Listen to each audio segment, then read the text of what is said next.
Hello guys, welcome back to my YouTube channel. आज हम पढ़ेंगे चंद्रगुप्त मौर्य के बारे में, जिसका शासन 322 से 298 ईसा पूर्व के बीच माना जाता है।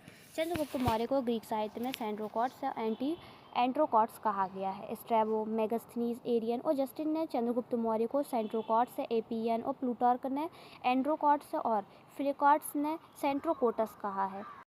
सर्वप्रथम विलियम जोन्स ने सेंट्रोकॉट्स की पहचान चंद्रगुप्त मौर्य से की एवं पिलीब्रोथा का समीकरण पाटलिपुत्र से किया है। पिलीब्रोथा का उल्लेख मेगास्थनीज ने किया है। पिलीब्रोथा पासे पाटलिपुत्र। चंद्रगुप्त मौर्य ने अपने गुरु चाणक्य की सहायता से अंतिम नंद शासक धनानंद को पराजित करके मौर्य वंश की स्थापना की थी। मुद्रा राक्षस में चाणक्य की इस योजना और चंद्रगुप्त मौर्य का विशिष्ट वर्णन है।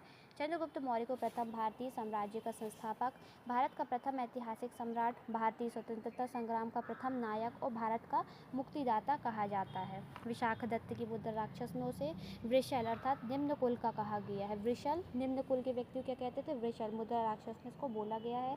इस पूना ने चंद्रगुप्त मौर्य को पारसिक और ईरानी बताया है। पतंजलि के महाभाष्य में चंद्रगुप्त मौर्य की राज्यसभा का उल्लेख मिलता है। चंद्रगुप्त मौर्य के विजय अभियान में हम देखें तो मुद्रा राक्षस में वर्णन मिलता है कि चंद्रगुप्त का साम्राज्य चतुः समुद्र पर्यंत था, यानी कि समुद्र के चारों ओर था, इसलिए समुद्र पर्यंत था। प्लूटार्क एवं जस्टिन के अनुसार चंद्रगुप्त मौर्य ने संपूर्ण भारत पर अधिकार कर लिया था। यूनानी लेखक प्लूटार्क के अनुसार चंद्रगुप्त मौर्य ने 6 लाख की सेना लेकर संपूर्ण भारत को रौंद दिया था। सेल्यूकस के साथ युद्ध। 305 ईसा पूर्व में चंद्रगुप्त मौर्य ने सीरिया के ग्रीक शासक सेल्यूकस निकेटस को पराजित किया। संधि स्वरूप सेल्यूकस ने अपनी पुत्री हेलेना का विवाह चंद्रगुप्त से किया।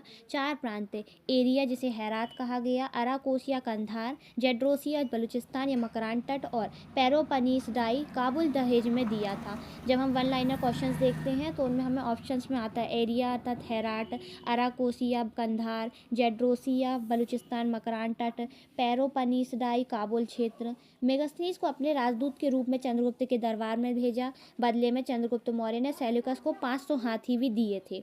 सेल्यूकस के साथ हुए चंद्रगुप्त के इस युद्ध एवं संधि का वर्णन एपियंस, स्ट्रैबो और प्लूटार्क ने किया है। चंद्रगुप्त मौर्य ने प्रारंभिक साम्राज्य विस्तार में हिमालय क्षेत्र के पर्वतक नामक शासक से सहायता ली थी। दक्षिण में उसका साम्राज्य मैसूर तक फैला हुआ था तथा अपने अंतिम समय में चंद्रगुप्त मौर्य ने जैन मुनि भद्रबाहु से दीक्षा लेकर श्रावणबेलगोला कर्नाटक में मैसूर में 298 ईसा पूर्व में संलेखन विधि यानी उपवास द्वारा देह त्याग दिया।